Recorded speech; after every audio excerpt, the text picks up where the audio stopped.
Hello students, welcome back. In today's lecture, we're going to look deep within the lung to explore the structure in which gas exchange occurs between the respiratory and the circulatory system. This structure is called an alveolus. Our starting point will be a very small bronchiole, which divides itself twice. The tube on the top is our small bronchiole.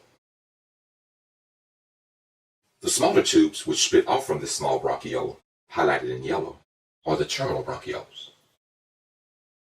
Splitting off from the terminal bronchioles, we have the respiratory bronchioles. Onto these respiratory bronchioles are attached the smallest functional units of the respiratory system. This smallest functional unit is called an alveolus. Connecting the alveolus is a very small tube called an alveolar duct. At times, a single alveolus may be found on the respiratory bronchiole. However, more often than not, the alveoli are found in grape-like clusters.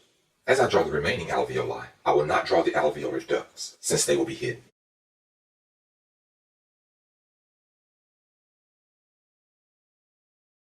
Each of these grape-like clusters of alveoli is called an alveolar sac.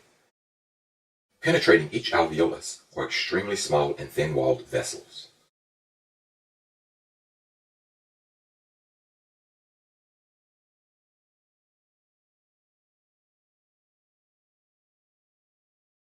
These small penetrating vessels make up the capillary networks.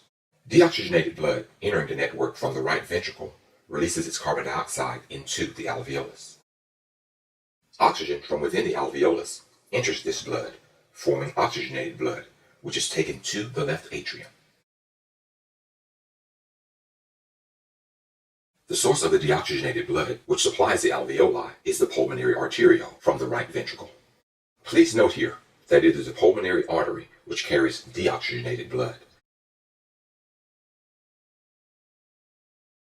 The oxygenated blood from the capillary network then drains into the pulmonary venule, which ultimately drains into the left atrium. Please note here that it is the pulmonary vein which carries oxygenated blood. The deoxygenated blood comes from the right ventricle, and the oxygenated blood returns to the left atrium. At this point, we will conclude this lecture by annotating all of the features we have noted.